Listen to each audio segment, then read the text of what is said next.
கொடைக்கானலில் கடந்த சில நாட்களாக உறைபனிப்பொழிவு காணப்படும் நிலையில் செடி கொடிகளில் உறைந்துள்ள உறைபனி வெப்பத்தால் உருகி செடி கொடிகளில் முத்துகளாக காட்சியளித்தது காண்போரின் கண்களை கவர்ந்திருக்கிறது. முதலில் இந்த காட்சிகளை பார்க்கலாம்.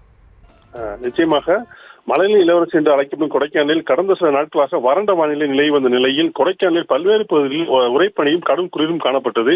அதனைத் தொடர்ந்து கடந்த 2 நாட்களாக பகல் வேளையில் அடர்ந்த பனிமூட்டம் நிலவியதால் உறைபனி சற்று குறைந்து காணப்பட்டது. இந்த நிலையில் இன்று காலை நட்சத்திர ஏரி நீர் ஆவியாகி மேலே பறந்து சென்ற காட்சி கண்களுக்கு விருந்தளிக்கும் வகையில் இருந்தது. மேலும் காலை வேளையில் கொடைக்கானல் நகர் மற்றும் அதன் சுற்றுவட்டார பகுதியில் நீர்ப்பனி துளிகள் அதிக அளவு காணப்பட்டது.